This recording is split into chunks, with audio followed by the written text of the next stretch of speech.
تو آپ صلی اللہ علیہ وسلم نے کیا فرمایا اس پر؟ اے اللہ تعالیٰ اس بد دعا کو قبول فرما لے، تو اس بد دعا کو قبول کر لے۔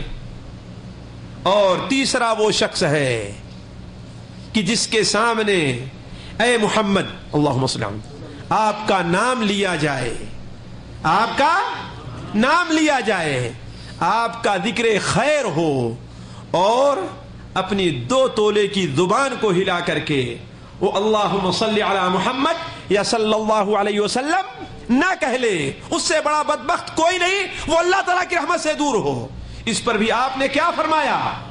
آمین۔ اس لیے ہر مسلمان کا 24 گھنٹے میں کچھ معمول ہونا چاہیے کہ 10 بار 15 بار 20 بار دل کے حاضری کے ساتھ، دل کے خلوص کے ساتھ اللہ کے رسول صلی اللہ علیہ وسلم پر درود و سلام بھیج لے۔ یہ بڑی سعادت کی بات ہے۔ تو عرض میں کر رہا تھا کہ یہ مبارک مہینہ جو ہمارے اور آپ کے اوپر آ رہا ہے، کہیں ہم اور آپ اس مبارک مہینے میں محروم رہنے والے اور بدبخت رہنے والے لوگوں میں نہ ہوں۔ اس لیے سب سے پہلی ضروری یہ ہے کہ ہم اور آپ ایک چیز کا تصور کریں، وہ یہ کہ اس مبارک مہینے کی آمد پر ہم اور آپ خوش ہوں۔ اس مبارک مہینے کی آمد پر ہم اور آپ خوش ہوں، ناراض نہ ہوں۔ کچھ لوگ ناراض ہوتے ہیں ہمارے بھائی، کیوں؟ وجہ اس کی ہے کہ ایمان کمزور ہے۔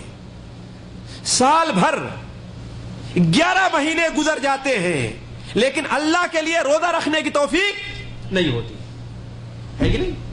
کتنے فیصد لوگ ہیں جو روزہ رکھتے ہوں بتائیے؟ 2% ملیں گے آپ کو؟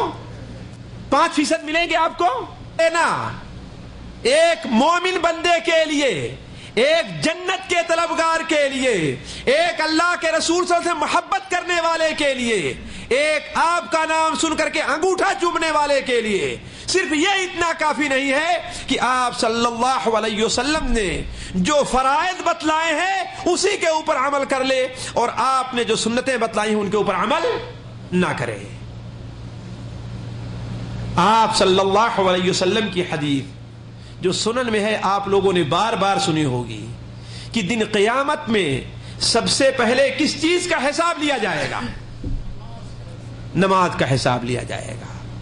بندوں کے جو حقوق ہیں ان میں سب سے پہلے نماز کا حساب لیا جائے گا۔ البتہ بندوں کے اللہ کے جو بندوں پر حقوق ہیں سب سے پہلے نماز کا حساب، لیکن بندوں کے جو بندوں پر حقوق ہیں سب سے پہلے کس چیز کا حساب ہوگا؟ خون کا حساب ہوگا۔ کسی نے اگر کسی کو قتل کیا ہے تو اس کا حساب ہوگا۔ البتہ خلاصہ کلام یہ کہ عبادت کے کاموں میں سب سے پہلے کس بات کا حساب لیا جائے گا؟ نماز کا۔ آپ صلی اللہ علیہ وسلم نے فرمایا اگر اس کی نماز کے اندر کچھ کمی رہ گئی، کس میں؟ فرائض میں، تو اللہ تعالیٰ کیا فرمائے گا؟ دیکھو ہمارے بندے کی نماز میں کچھ نفل نمازیں بھی ہیں، آیا وہ فرض نمازوں کے ساتھ ساتھ 10 رکعت یا نماز سے غافل ہے؟ آج فرائض نہیں پڑھے جاتے، نوافل اور تہجد کی نماز کو تو چھوڑ دیجئے، جبکہ مسلمانوں کی یہ علامت مانی جاتی تھی کہ مسلمان جو ہے، اور کافر اس بات کا اقرار کرتا تھا کہ مسلمان رات کو اٹھ کر کے اللہ تعالی کے لیے نمازیں پڑھتا ہے۔ ایک مسلمان کے گھر سے رات میں قرآن پڑھنے کی آواز آیا کرتی تھی، آج مسلمان کے گھر سے کس کی آواز آتی ہے؟ گانے اور بجانے کی آواز آیا کرتی ہے۔ ایک مسلمان کے گھر میں قرآن مجید کے سپارے ہوا کرتے تھے، آج اسی مسلمان کے گھر میں گندے اور فلمی رسالے ہوا کرتے ہیں، اور پھر بھی مسلمان کہتا ہے کہ مسلمان ہر جگہ پیسا اور مارا جا رہا ہے۔ غزوہ یرموک کے موقع پر یمن کے بادشاہ نے ایک عربی کو مسلمانوں کا لباس پہنا کر کے اور مسلمانوں کی شکل میں مسلمانوں کی فوج کی جاسوسی کرنے کے لیے بھیجا۔ وہ شخص آیا ہے اور واپس جا کر کے کیا جواب دیتا ہے کہتا ہے یہ تو وہ ہیں کہ دن کے اندر ان کے ہاتھوں میں تلوار رہا کرتی ہے اور رات کو یہ نمازیں اور قرآن مجید کی تلاوت پڑھا کرتے ہیں.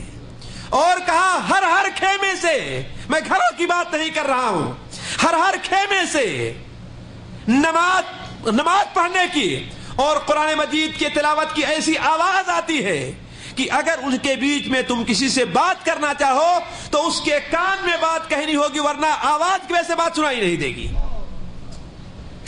جب واپس جا کر کے وہ جاسوس اپنے بادشاہ سے یہ باتیں بتاتا ہے تو بادشاہ نے کیا کہا، اگر تم جو بات کہہ رہے ہو وہ سچ بات ہے تو ان سے لڑائی کرنے سے بہتر یہ ہے کہ انسان زمین کے اندر ڈوب کر کے مر جائے، اپنے ہاتھ سے اپنی قبر کھودے اور وہیں دفن ہو جائے. ان سے مقابلہ کرنے کسی کے پاس طاقت نہیں ہے. آج یہ مسلمان ہے جو مشکل سے فرض نمازیں پڑھ لیتا ہے.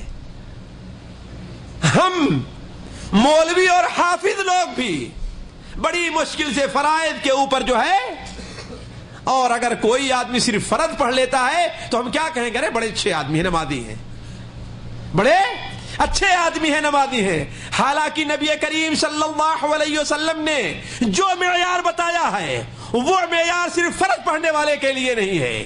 چنانچہ آپ نے حضرت عبداللہ ابن عمر رضی اللہ عنہ سے متعلق کیا فرمایا کہ نعم العبد عبداللہ، عبداللہ بڑے اچھے آدمی ہیں. نعم العبد عبداللہ، عبداللہ بڑے اچھے آدمی ہیں. لو کان یقوم اللیل، کاش کہ وہ رات کو تہجد پڑھتے. یعنی اچھے کب بنیں گے؟ کب بنیں گے اچھے؟ جب تہجد پڑھیں گے. تو عرض کرنے کا مقصد بات دوسری طرف جا رہی ہے کہ صرف فرائض کے اوپر نہیں، رمضان المبارک کا روزہ تو نماز جس طریقے سے اگر فرض نماز میں کمی رہ گئی تو اللہ تعالیٰ اس کمی کو کس سے پورا کرے گا؟ نوافل سے پورا کرے گا. پھر اس کے بعد تمام اعمال کا حساب اسی لحاظ سے ہوگا.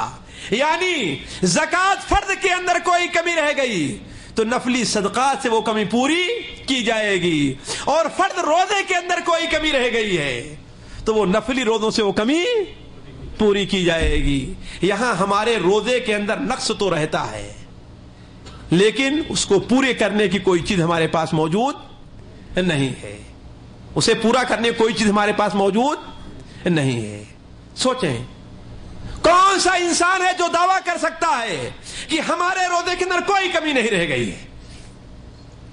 کوئی دعویٰ کر سکتا ہے؟ کوئی نہیں دعویٰ کر سکتا. لیکن سوال یہ ہے کہ اس کمی کو پورا کرنے کے لیے آپ نے کیا کیا ہے؟ مہینے میں 3 روزے آپ نے رکھے ہیں کم سے کم. شعبان کے اندر کثرت سے اللہ کے رسول صلی اللہ علیہ وسلم روزہ رکھا کرتے تھے. یہ شعبان کا مبارک مہینہ جو گزرا آپ نے کتنے روزے رکھا ہے؟